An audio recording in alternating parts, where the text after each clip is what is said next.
Hello, everyone.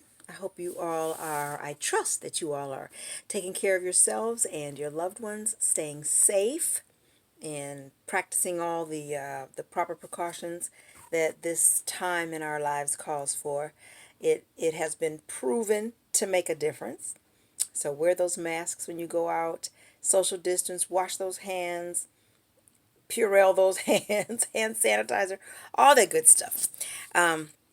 And so, yes, I wish us all that we continue to experience joy, thankfulness, even through these most difficult of times. So, I highly recommend counting our blessings one by one. Like the old song says, it really makes a difference. Like my grandmother used to say, it's impossible to be depressed and thankful at the same time, in the same moment. So, take that to heart, consider that. And on to the reason for this video, besides hopefully offering some encouraging words. I've been wanting to make this video for quite some time. I'm going to call this, it's kind of like an addendum, little extra component to the video that I did a while ago when I did the series on genres of music. Which, by the way, I've been getting, thank you all. I've gotten such wonderful feedback from that. I'm very glad that you all enjoyed it and found it insightful and, learned some cool stuff. And I really appreciate the comments and everything. So basically what I wanted to come on here and talk about is one of the main things that I said in the those genres of music videos that I did when I was comparing, which were the first several, comparing jazz and R&B music, and kind of like talking about, well, I wasn't kind of like, but I was talking about the difference, some of the key differences between the two.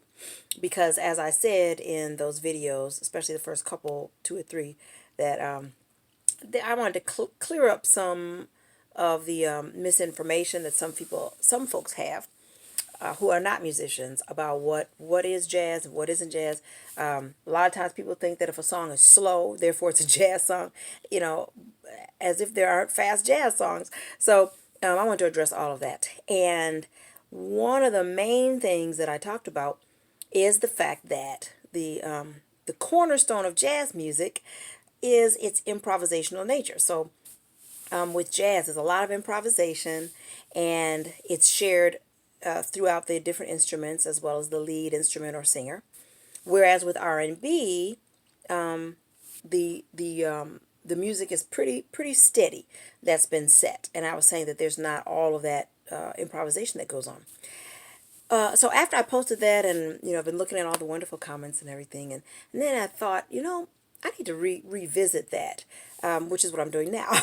So I wanted to revisit it to say this, that it's true what I was saying. While that is still true, I am both a vocalist and then I also play several other instruments as well: flute, violin, viola, piano. And when I said that R&B, in R&B you don't hear a lot of that improvisation, I was specifically referring to in the instrumentation or the accompaniment, the background music that supports the lead singer or the lead instrumentation. I was not thinking in terms of the vocalist. So I wanted to come back and just add this extra bit of information. And that is, in R&B, you actually do hear a lot of improvisation, but it typically comes from that lead voice, or the lead instrument or lead voice. And what allows that lead voice to do a lot of improvisation, not every R&B song has this, of course, but for those that do, it's that steadiness within the orchestration and the instrumentation that's under that vocalist or that soloist that allows the soloist to improvise all over the place. So the difference between that and what jazz does oftentimes is, with jazz, the improvisation is often not just with the lead voice or lead instrument, but different instruments throughout share it. And that's why they say jazz is like the most democratic form of music, because the drummer will take a solo, the trumpeter will take a solo, the bass. So like there's a greater opportunity for everybody or just about everybody in the band to take a solo. Whereas, and when I say take a solo, I also mean that's when they're doing a lot of improvisation, and that's what you don't hear in rhythm and blues, so or R&B. So I just wanted to come back and add that for clarification. And I give you a perfect. There are so many examples, but one perfect example is Wanye in Boys to Men. Wanye and Boys to Men does a lot of improvisation, and they're considered an R&B band, but as the lead vocal. But of course, while he's doing improvisation, the orchestration, the instruments, the background music under him stays, steady, pretty steady. So, or quite steady. So that was something I wanted to clarify. There are, of course, other things that differentiate between the two genres. I had mentioned before that R&B is often in 4/4, 2/4 or 4/4, whereas jazz can be, man, 12/8. I mean, you get all kinds of a wide variety of time signatures and stuff. But I didn't want to get into quite all that depth, but just to give some basics in terms of how the two genres differ. So anyway, I hope that was helpful, and I will give a link to a couple of those videos to this one, so you can see what I'm talking about in case you haven't seen them. But thank you so much, and thank you to my new subscribers. Thank you to subscribers who've stuck with me. I will be coming back with more cool videos that I'm planning.